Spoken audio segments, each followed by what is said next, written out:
delayed at 96. Runway 27 left, cleared for takeoff. Line up runway 27 left behind. The skies above Britain's airports are the most congested in the world. Inside the tower, air traffic controllers face the monumental task of shepherding all flights safely on and off the runway.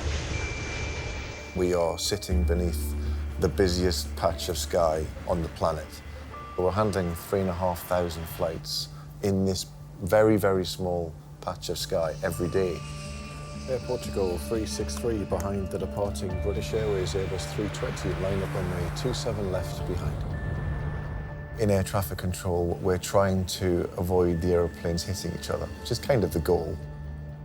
Turkish 3 Romeo Alpha, contact under control 120.525. Go.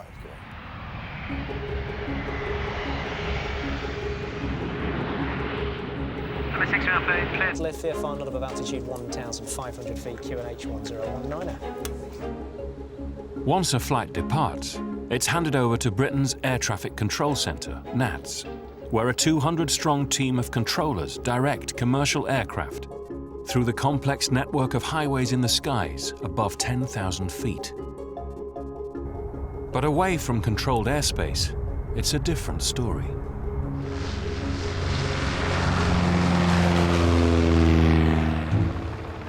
Everything from small light aircraft to hot air balloons and skydivers are free to roam in what's known as uncontrolled airspace. This chaotic layer of the sky is filled with the widest variety of aircraft and is overseen by just one desk at NATS, Flight Information Services. 6. I mean, it probably doesn't look as high-tech, you know, writing on paper strips, you know, and we've got a map with pins stuck in it, but it's the best way that we've found to work, you know, as quickly as we can and efficiently as we can. But there is one type of aircraft which has always been difficult to keep track of. Hot air balloons, they can move very fast and they're very unpredictable as to where they're going to go. Under the rules of the air, everything has to give way to balloons. There we go. What happened to my coffee, Helen?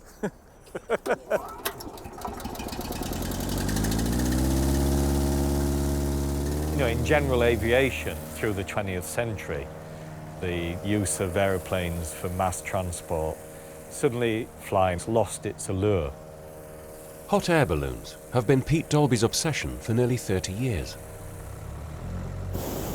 You've got to put up with airports and all the shepherding about and all the security. Whereas ballooning has still got that romantic, sort of slightly out of the ordinary, almost a homemade sort of way of going flying. Very nice conditions. The first time I flew in a balloon, I was just staggered. I was blown away by it. I thought, why doesn't everyone do this all the time? Because it was just so amazing.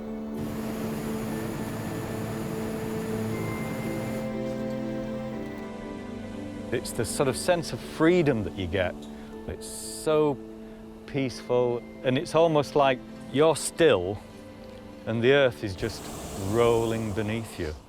I just love that idea of being in this amazing position of being able to look down on everything. It's totally serene, isn't it? I suggest we go over these little cops. Yeah.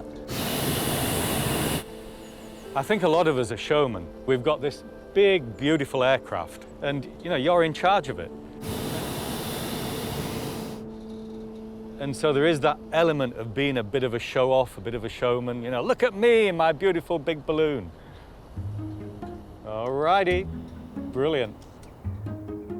Balloons first took off in 1783. Today, 1,500 of them are in our skies. Bend your knees. The most dangerous part of flight in any aircraft is landing. Bump. Bump. Hey, are we stopping or not? We are stopping. Bump. Bump. Hey.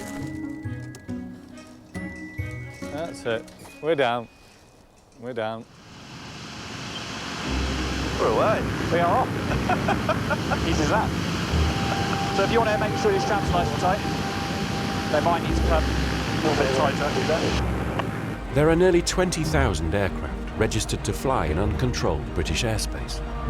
Unlike commercial planes, they are not bound by law to contact NATS, but pilots performing risky manoeuvres are advised to call in. It's pretty not the best weather actually for aerobatics, but Today, pilot Sam Jones is taking his friend for a spin in a Slingsby Firefly. Under information. Good afternoon, pass your message.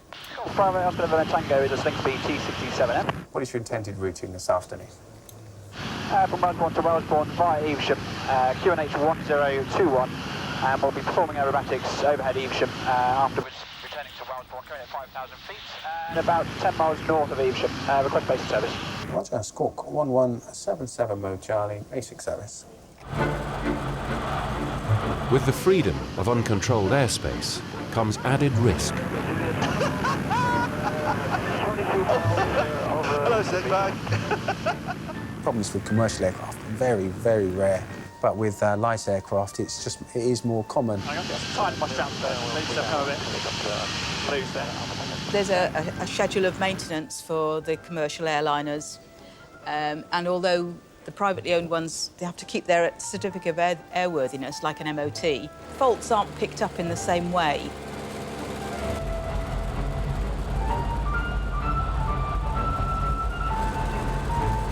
Light aircraft are often single-engine with just one pilot, so there's no backup if anything goes wrong. Over we go. Would you fly in a light aircraft? Absolutely not, no chance. Goodness me, some of these aircraft are so small, and they look like they should be flown with a remote control. You know, should have somebody inside actually flying the thing.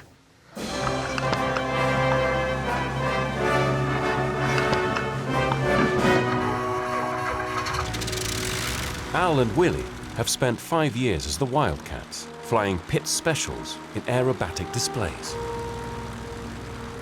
I'm really chilled and he's a grumpy old man. That's really how it boils down to. And Willie's absolutely right. He's grumpy and I'm really chilled. Oh, that's no. They have just 2 more displays left to perform in a season fraught with tragedy, with 2 fatal accidents at British air shows. Okay, nose to tail, he's clean and he's off. I guess my real buzz with aerobatics started flying in the Air Force. Air Force is very much about flying fighter airplanes in a dynamic way, not just keeping them flying straight and level to go from A to B like you might do in an airliner. And that feeling of being able to move in all 3 dimensions, complete freedom in the sky, is amazing. Good horizon, good cloud base. Quick loose article check. Clear. We maintain the airplanes ourselves to make sure that everything that we want done is done. It's checking the oil, it's checking the brakes, it's checking that there's nothing loose on the airplane. We take this incredibly seriously. You know, reliance is... my reliance on Willie is the most reliance I've had on any other person in my whole life. Okay, engine is all set for display settings. Everything else in the cockpit is good and secure. Coming right, descending. Here we go. Game on. Today, Willy and Al are performing at Snetterton Racetrack. Designed in 1944 specifically for aerobatic use, their pit special biplanes are constructed around a lightweight metal frame with wood and fabric covered wings.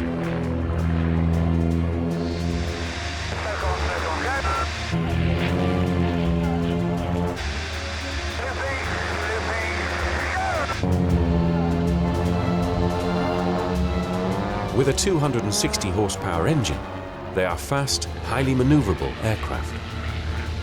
I don't like fear, and that's why I don't do parachuting. The thought of jumping out an aeroplane terrifies me. So I have no inclination to go and do things that are scary. I don't even like watching scary films, so I'm not going to put myself in that position. Throughout their 10-minute routine, it takes razor-sharp concentration to fly upside down, pulling up to 5G within 6 feet of one another.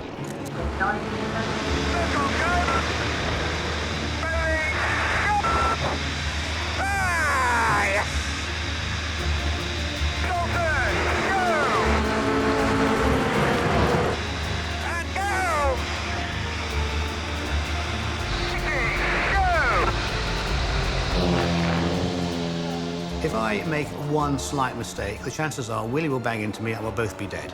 If we die, the chances are someone on the ground will die. So we have to get this right. There's no room for error here.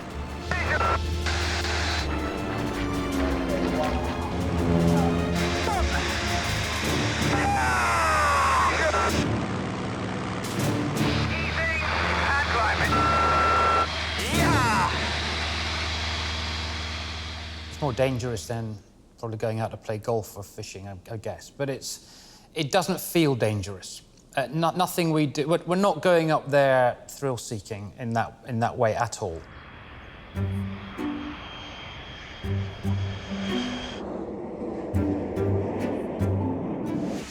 While some feel most alive airborne, others are happiest watching from below. Beautiful. How is that not ballet? It is. Just look at it. Just look at it. I am looking at it. Marius is a devoted plane spotter who lives in Essex. Oh. He's slowly ticking off a long list of aircraft. Yellow tail. Monarch. Beautiful, not nice. Right, ND, come on, come on, come on. He's next. Right, Mustang coming in. German Reds. Is it? Yeah. I'm a taxi driver. I only work nights, which gives me more time in the afternoon for my spotting. I love meeting people, especially if they make the foolish mistake of asking me, what my hobby is. If we get that far, into a conversation, then, I can go on for years. If I didn't have plane spotting in my life, and I don't know, I can't really think of a life without aviation in it. Marius has been fascinated by planes since he was 13 years old. Well, this is my room. That's where I keep most of my collection. A 400 scale miniature airport. Even with the ground support equipment, all the small tugs and baggage carriers. I will need a bigger one, so this is just temporary. In this room at the moment, everything you see in these boxes is well over 10,000 pounds. You could get a kit on eBay, for instance, for £4, £3. It's cheaper than a pack of cigarettes. And that's how I think about the stuff I buy. I always go, well, wait a minute, if I'm dumb enough to pay £6 for a pack of cigarettes, what's £5 for a model? At least I can keep the model, but the cigarettes will kill me. I am addicted, I am hooked on it. I mean, sometimes just laying them out on the map, that's my drug. I love to see them, I love to add to my collection. If I had 1 million different models in my collection, I would still go online and try to buy number 1,000,001.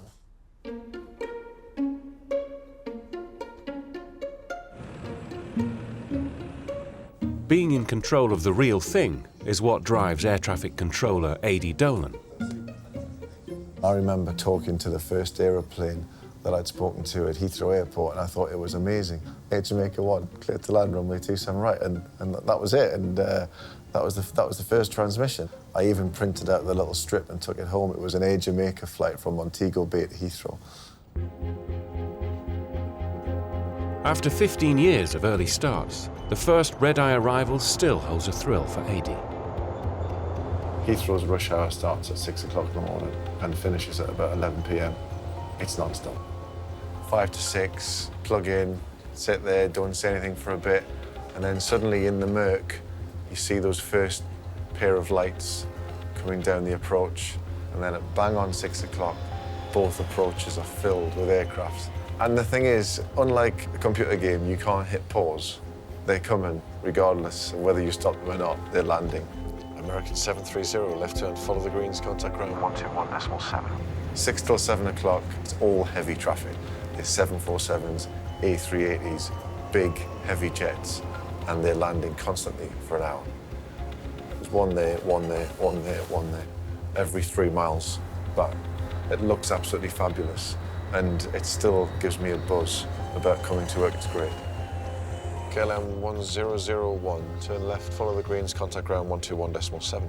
Speedbird 246, vacate left, follow the greens, and contact ground 121.850. Go on. Scandinavian 523, vacate left, follow the greens, contact ground on 121.9.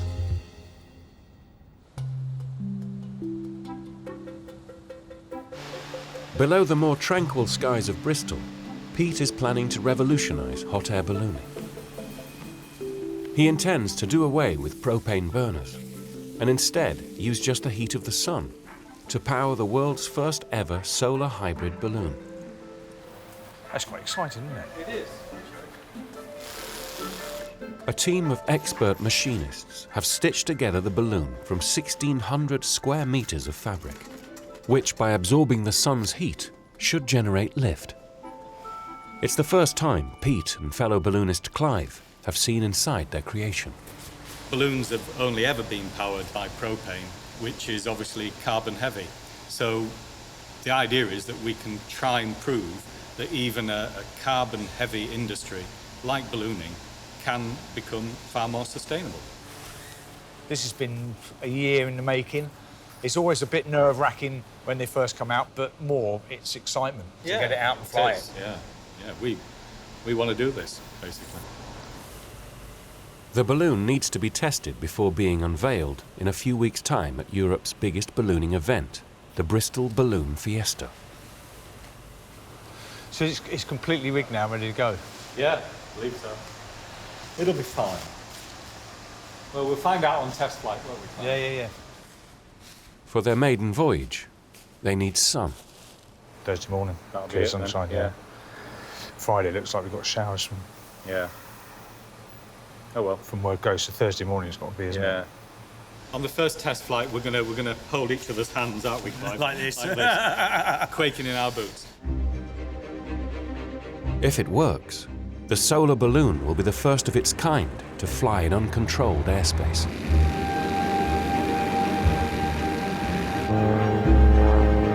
Best balloon ever. Balloon weather, isn't it? Oh, ideal. Do you want to feel some negative, G?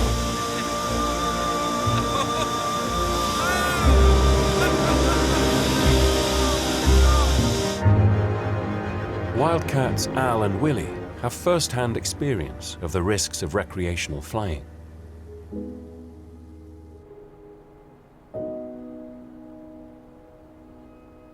In 2013 and 2014 seasons, we displayed as a three-ship display team, and our third pilot was a chap called David Jenkins, who was an amazing aerobatic pilot. In fact, he was the British Advanced Aerobatic Champion, and he flew a completely different airplane to ours. Well, ours are the old-fashioned biplanes. He flew a carbon fibre Edge, the sort of stuff you see in the Red Bull air racing aeroplanes.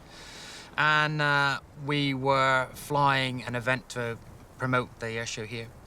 And Al and I were on the ground, but right here, actually. David arrived about 20 minutes, half an hour after us, and arrived and put on a few aerobatic manoeuvres, helped out with the media who were here. There was TV crews and press here. And unfortunately, one of the manoeuvres it didn't recover from and crashed in the field just over there. I came rushing outside and saw Willy 100 yards ahead of me, sort of running towards the accident, the smoke and the flames.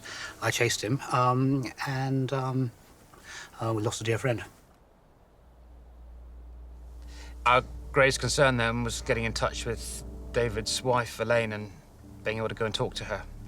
And that took a little bit of time to make happen. And then really it was the emotional roller coaster of everything around that. And I suppose then, for me, it was kind of 2 or 3 days of almost numbness about that, trying to come to terms with what had really happened.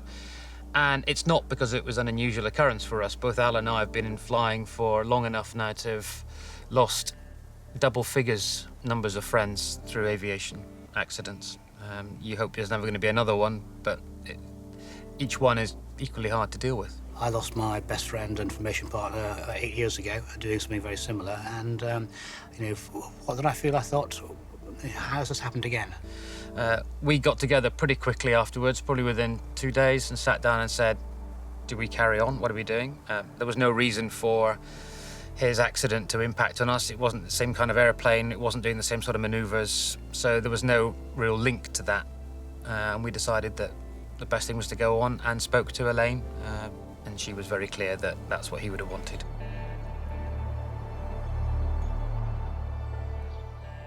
David's crash was a shock to Willy's whole family. Some good stuff. Even to this day, there is not a day that goes past that I don't think about David and it's sad because, of course, you know, Elaine is in the same position as I am. Elaine was a wife of a pilot, and for that to happen to another friend, yeah, it was very tough. I don't think I would ever dare ask Willy to stop flying, ever, because I know what the answer would be. He wouldn't ever stop flying. And because it's a passion of his, I wouldn't ask him to stop it. I think Willy will know when he's ready to stop flying, and it's not now. I think there may come a point when he's in his 80s and I'm begging him to stop flying, but I think he won't stop until he's ready. Golf Zulu Zulu, Roger, squawk 1177 with Mode Charlie, basic service. There were 9 light aircraft crashes in 2015, with 16 fatalities on board. NAT's controllers are often the last person a pilot in trouble will talk to.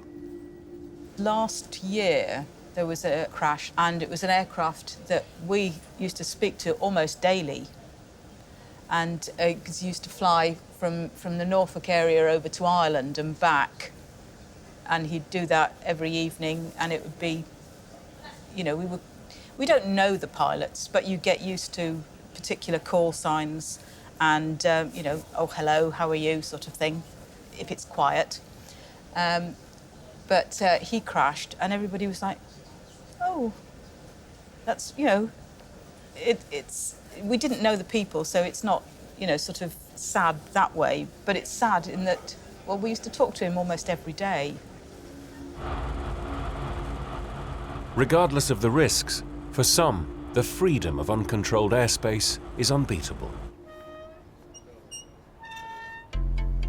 I've done that slot, and that slot. For Julia, that freedom comes not from piloting a plane, but from jumping out of one. How long have I been skydiving for now? 24, 25 years. I started when I was 16. At Hibblestow Airfield near Scunthorpe, ex-British and world skydiving champion Julia is training in an attempt to win a new title. I don't think people really understand truly what happens up there. I think they think it's more of a daredevil act, and we just jump out of an aeroplane. But for us, it's a sport.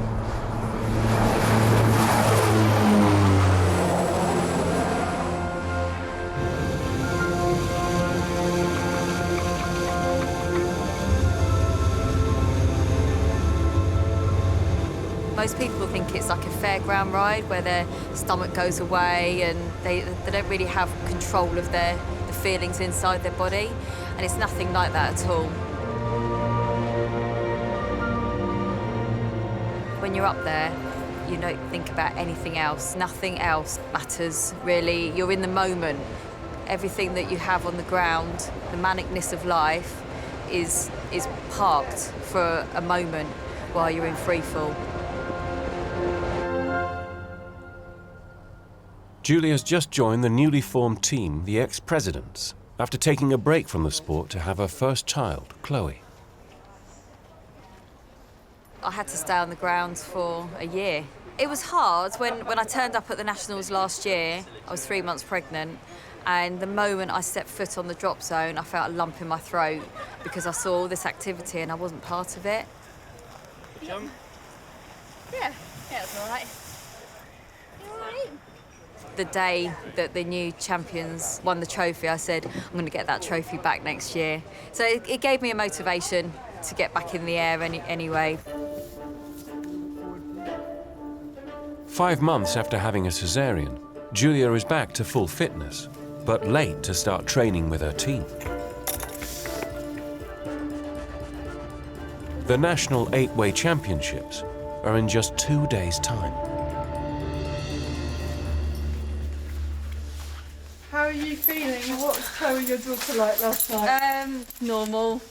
Woke up at 4 in the morning, so not too bad, I guess. Sometimes she'll wake up maybe 2 or 3 times in the night, but she only woke up once last night, so I feel all refreshed and ready to go, as I'm going to be anyway.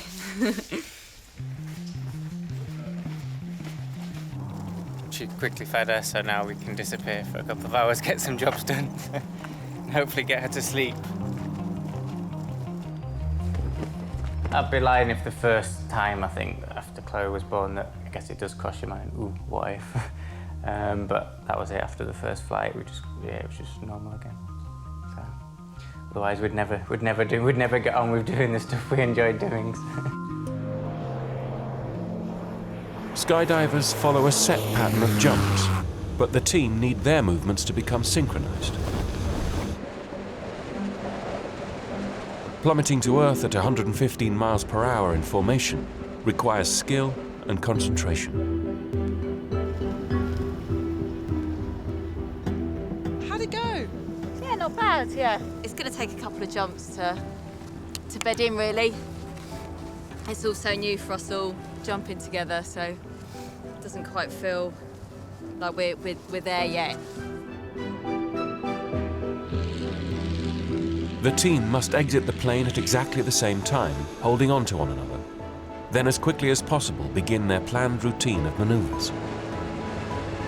You're using your arms and legs to deflect the air. Depending on how you deflect the air, you can move forwards, backwards, sideways, you can do turns, you can go up and down. The aim is to complete as many formations as possible during 50 seconds of freefall.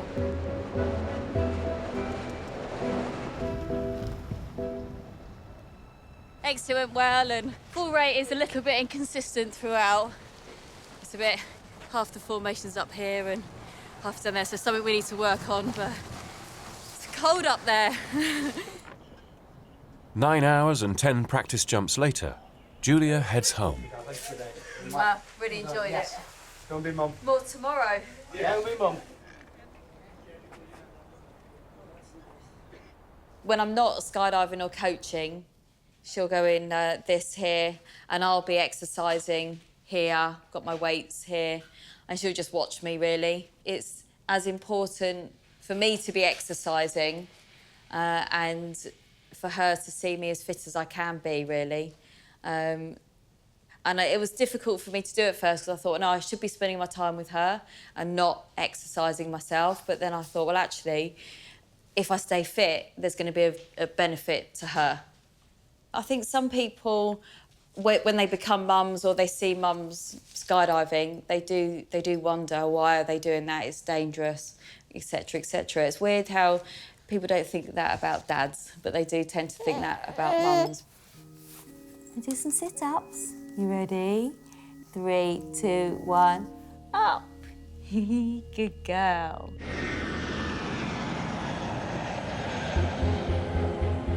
American 353, you're clear to stand 340. Daily dedication to precision is critical for Ady. It took 2.5 years of training for him to become an air traffic controller. Beeline Delta uniform, continue on taxiway Alpha, hold short of Echo. Aeroplanes still excite me now, just as they did when I was a kid, and seeing the aeroplanes flying around, it's fantastic. It's almost like a choreographed kind of dance where the aircraft come in beautifully together, and it all just kind of, it works. Speedbird 604, turn left on taxiway Yankee, left on link 52 and Alpha, hold short of Echo. It's kind of like playing on a massive kids' play set. You've got all of these aircraft, which actually look tiny. We're talking about a 747 here, which is a huge, huge aeroplane, and it looks like a toy. And you feel that you can just pick the aircraft up and move them about.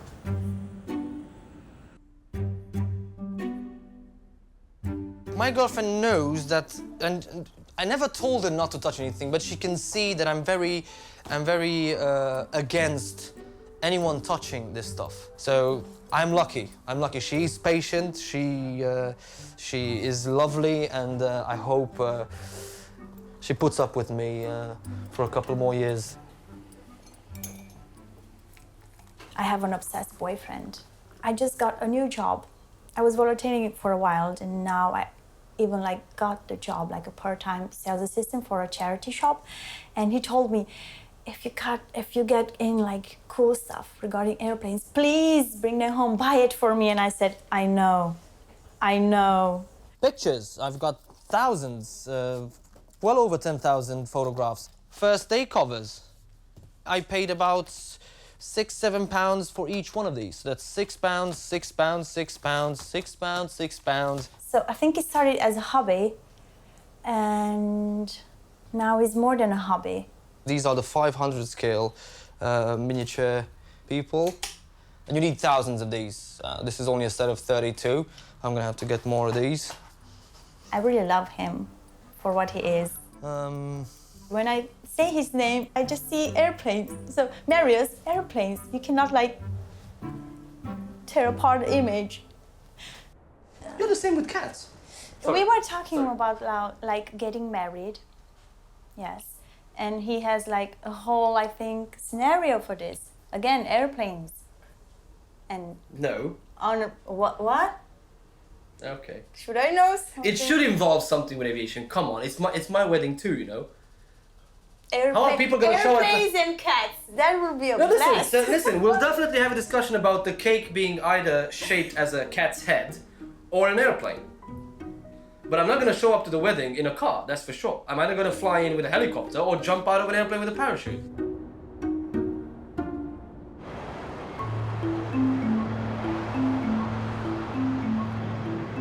The weather makes life very interesting for aeroplanes. Really poor, can't even see Breeden Hill there, or the Maldens. Usually on a clear day you'll be able to see out towards Birmingham there, can't even see Birmingham. There's a lot of fog around. We had somebody that was going to go via Bristol earlier, and the visibility in Bristol was 40 metres. We've had two reports of the wind at 4,000, 214 at 3 knots, and 320. With no sign of sun in Bristol, Pete's test flight of the new solar balloon has been scuppered. I quite enjoy making bread because you get to the point where you get really aggressive with it. You know, when you're frustrated with the weather and you can't go flying, you can beat a load of dough about.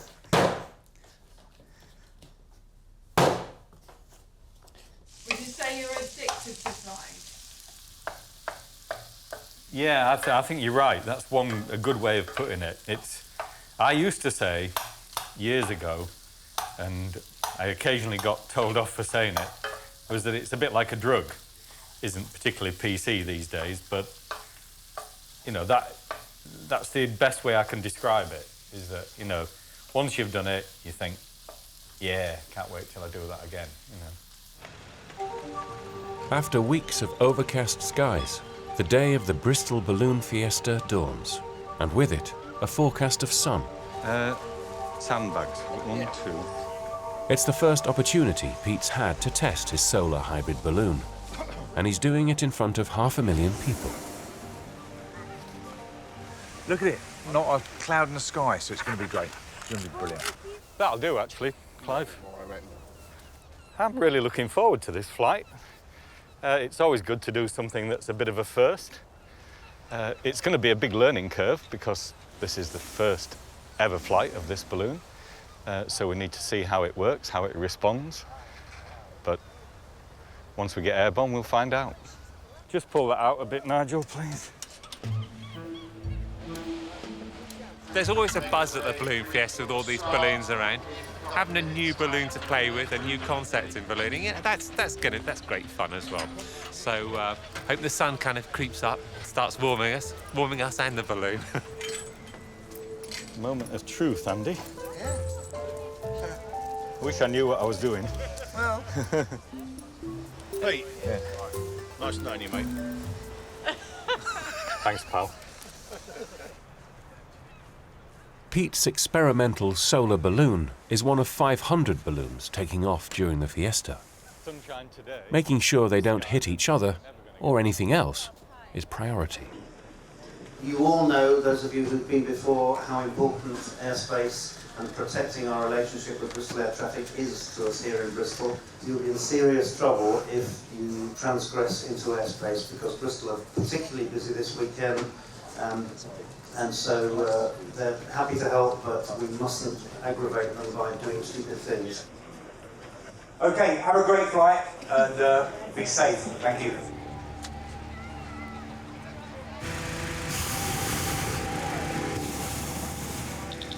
If the wind blows any balloons close to the controlled airspace around Bristol Airport, they will be forced to land. The airport is just 5 miles from the launch site, and air traffic controllers manage over 200 flights a day. One stray balloon would ground all commercial flights and cause lengthy delays. But they're all inflating now, or starting to inflate. So they should be getting airborne in the next 5 minutes or so. Hopefully only the first one will call us. And get some idea of the direction of drift that they're all going to be taking.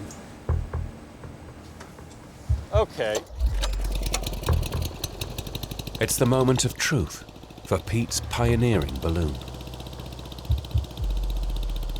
How difficult is it to fly a solar balloon? Have you done it before? No. It's never been This done. is our test flight. How do you do it?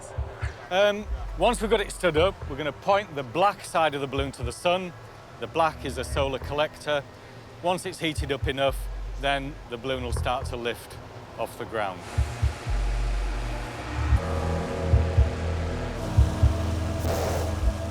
Pete uses the propane burners to fill the balloon's fabric envelope with hot air.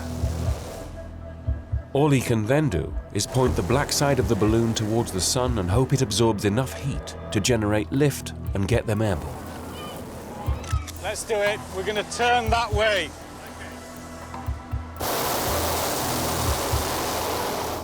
Turn, turn, turn.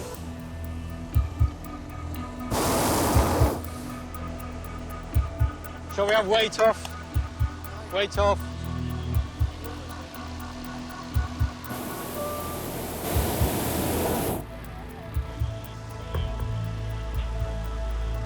Weight off, weight off, weight off, weight off, weight off.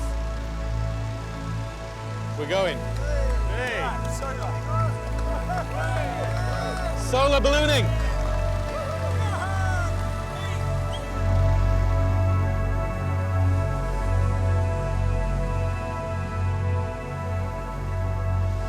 Wow, Dave.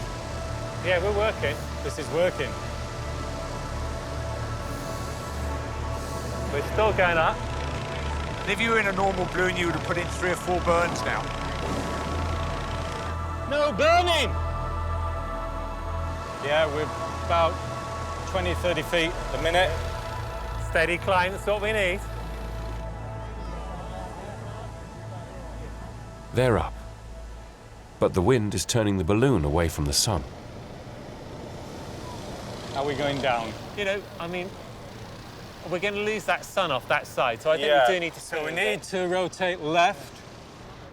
The balloon has side vents opened by ropes, which allow air to escape and the balloon to rotate. Keeping the black side towards the sun creates heat and lift, while the white side cools the air inside to descend. Take it steady on that. Slow and steady wins the day, yeah. We're turning. Yeah, we are turning. We're more or less level. We're level flight. We're pointing towards full sun.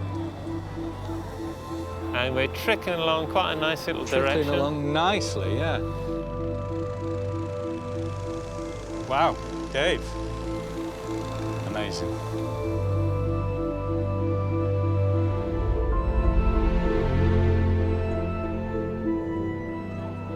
A lot of things we do in life these days, you know, if you've got a 9-to-5 job, often we're doing mundane things.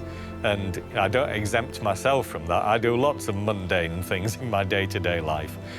But when I go ballooning, there is always something different happening. To me, that is one of the biggest appeals of it. I know that it's going to be anything but mundane.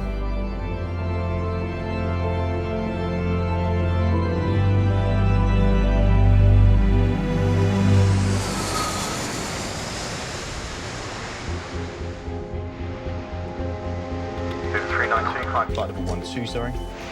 Manager 7 Tango Mike, altitude 6,000. Speak the Luton connection now 1021. 53 Juliet Delta, A320 stand 1 information November 1031, clearance to board Ady. Delta Kilo Sierra, what is your ETA to the FIR boundary? ETA for the fair boundary will be for section of Contact Brest 135.260. In Essex, Marius is updating his model plane collection with a very special plane. This is the one airplane that I love the most, and it's the one that I'm still trying to hunt down in real life. Antonov 225 Maria. And this is unique because there's only one. I've seen videos and photos, but it's still on my spotting list. Just look at the beast. I mean, come on, look. 1, 2, 3, 4, 5, 6, 7. Let's just see. There are rumours the world's largest cargo plane is flying into the UK. Right, any news?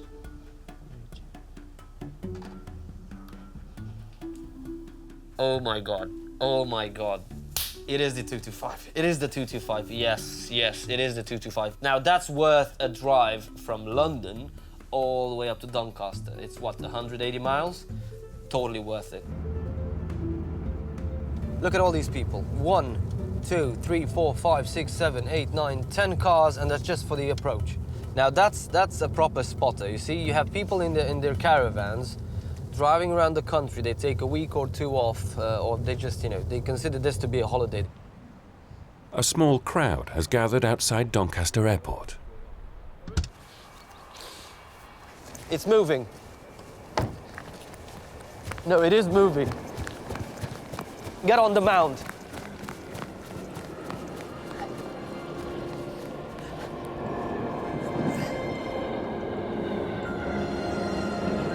Oh my god, that's beautiful. Jesus Christ.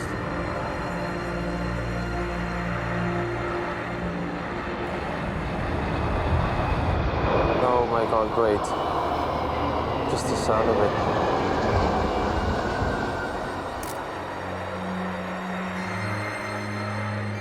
God, lovely, lovely. It's coming round again. Well, that's a bonus. That's a bonus.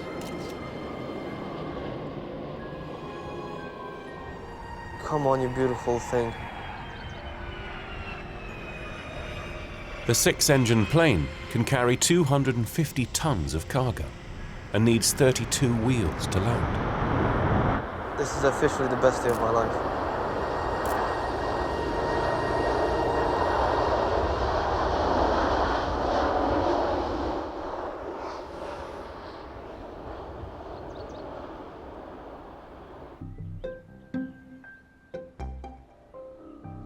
What's up there? Is that the sky? Are you looking up at the sky? Yeah. After a year spent grounded while she had her daughter Chloe, champion skydiver Julia is attempting to win another title. If I was here 24/7 with Chloe and I didn't have anything else happening in my own life, I don't know if I would be completely fulfilled being a mother. I think I'd just find it... I feel like I've lost my own identity. And I don't think that would be good for her. Hello. I think it's important for her to know me as a person when she gets older. I didn't really know my mum when I was growing up. She was just my mum. And it was when she passed away, I found out that she had 18 motorbikes. And I was like, really? I didn't even know she had one motorbike. I didn't even know she rode a motorbike. And I thought, God, I've missed out on the woman that was my mum. So I then went and rode a motorbike to see how she felt, and well, I've been riding motorbikes ever since. Absolutely love it.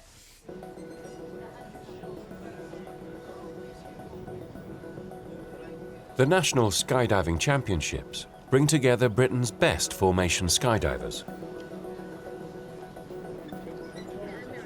We're all quite excited. We only started training a couple of days ago. We've managed to do about 15 jumps together. So we are very much the underdogs of the competition. Every team will do 10 jumps, performing a different routine each time. Just roll that again then. Roll it again. With verbal communication impossible in free fall, Julia and the ex-presidents first practice every move silently on the ground.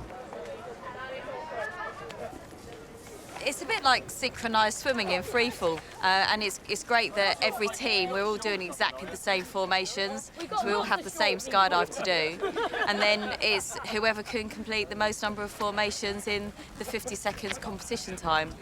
So we get a point on every formation that we complete, and then the team with the most number of points will win that round.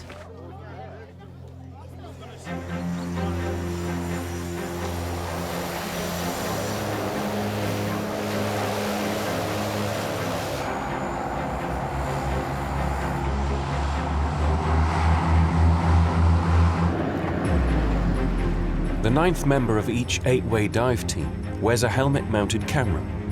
The footage of each routine is reviewed by judges to determine the winners.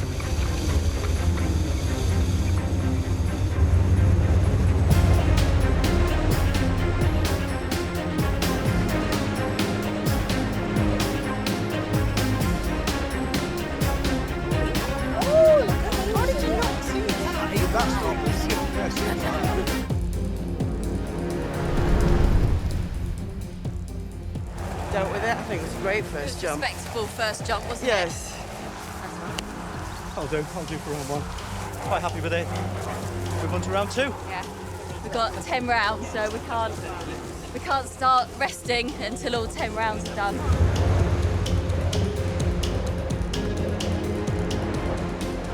There are 38 official formations recognized by the International Parachuting Committee, ranging from the side body donut to the cat accordion and zipper flake.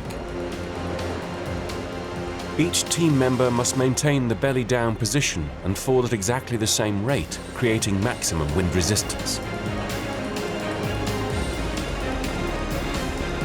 Hello, gorgeous girl.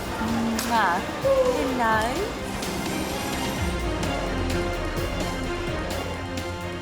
After 10 hours of jumping, the ex-presidents have climbed to 2nd place and are just behind the favourites to win. 4 points in it. Anything could happen. Round 10, guys. Right here, right now. Yeah, damn it. Damn it. It all comes down to the final jump. A missed rotation or failure to complete a link could cost the ex-presidents their chance at victory. I've always been driven. My dad always said to me, if there's something that you want, it is there for you. It just depends on how much you want it. I wanted to see how good I could be. I wanted to be the best I could be, and I still haven't got that yet. I'm still working on that. It's a mental sport. In terms of what we're actually asking our bodies to do, it's relatively small. So why is it one team can do it better than others? And I do think a lot of it is up here. Taking gold in the 8-way senior by just 5 points. Please give it up for the new British champions, the ex-president!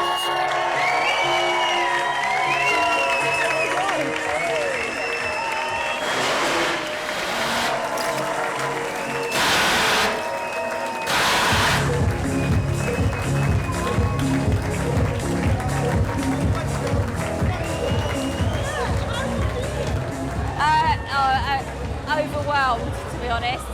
We're up against some guys that have been winning for years and years and years in the 8-ways. I wasn't expecting that. Yay!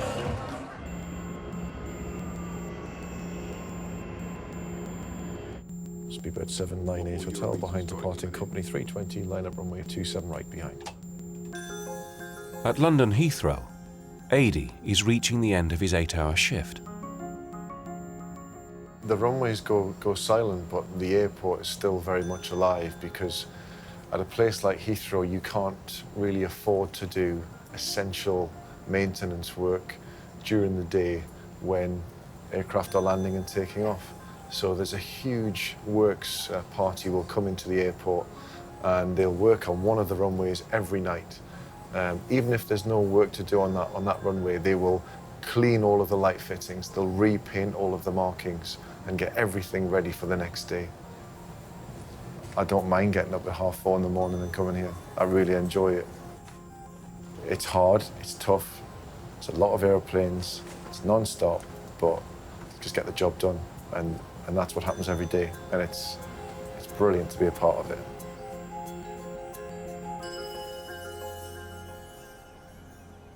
Are we going to take the front car off anyway? May as well, mightn't we? In Norfolk, Wildcats Willy and Al rely on each other for all their planes' upkeep. A lot of the maintenance is done after each trip, so we clean the aeroplanes, and if you clean them properly after each trip, then you will see, you know, little things that need attention. OK, stick underneath my wing. Both pilots have day jobs with the NHS, so their weekends spent flying are precious.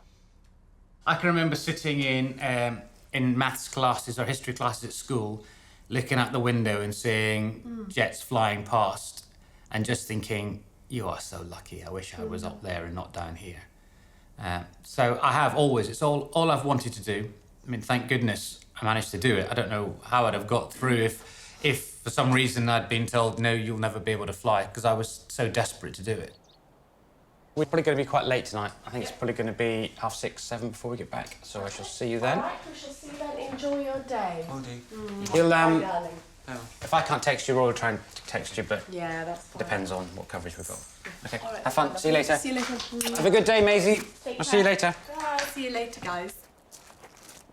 I always have this agreement with Willy that as soon as they land, they're to text me just to say that they're all right, even if they just say landed, all okay, and then I'm happy and I can get on with my day and I don't have to worry about what's going on at their side, so I can, yeah, just have my day run a little bit more smoothly. Today, Al and Willy will perform their 22nd and final aerobatic display of the season at Leeds East Airport in Yorkshire. The planes on display include the historic Folland Nat jet, used to train RAF pilots, the vintage MiG-15, and the Douglas DC-3 Dakota transport plane. So MiG's on before us. It's landing at 27, but obviously we take up 26. So we'll backtrack whilst it's downwind, take up at 26. Yeah. So it depends how quickly we get refueled. Yeah. OK, important stuff. Cup of tea? Yep. A crowd of aviation enthusiasts has gathered at the airport. Air shows in general are just a great thing. You get modern stuff, classic stuff. I mean, personally, I like the old stuff, whether it's propellers or jets, doesn't matter. Love aeroplanes, just love it. We stalk them at Coningsby and anywhere. We just like the jets and everything. You know, it's a highlight. Red Arrows would be nice, but I don't think they're here, so.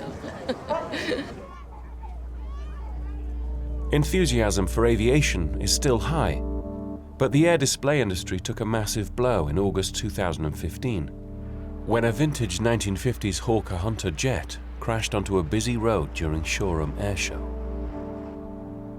11 people were killed. The Shoreham accident, particularly tragic event because innocents, and by innocents I mean people that weren't even remotely interested in the air show, perished. We know the pilot very well. He's a very good friend, and when we heard who it was, I think I was shocked for days. You know, what we do is dangerous. Most people don't have the appetite of risk to do this. Do I think I'm going to die on an aeroplane? No. Is that because I think I'm better? No, it's because I think that I take every precaution that I can to prevent it.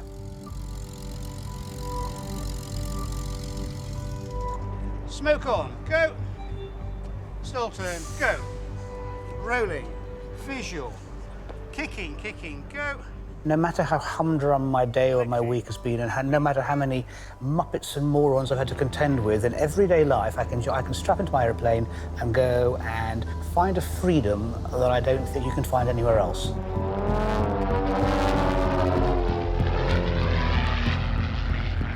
It is something that every time I do it, I'm grateful that I've got the opportunity. It's not something you just get in the airplane and go.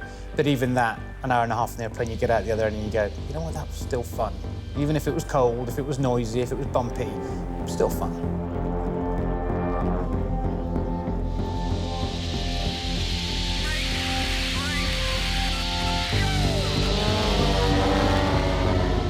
If I do something, I put my heart and soul into it. When you've landed from a display, but there was one bit you wish you'd done just a bit better, you want to go and do that again. Come on, Willy! And certainly with Al, it's striving for perfection together. Flying with him, 6 feet off my wing, is probably as good as life can get for me. I've been all over the world, lived in some fantastic places, done some fantastic things, but I wouldn't swap any of that for this.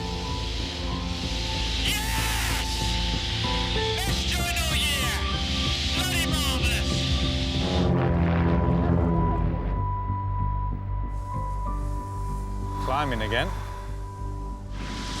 That was one of the most amazing things I've ever experienced. Amazing.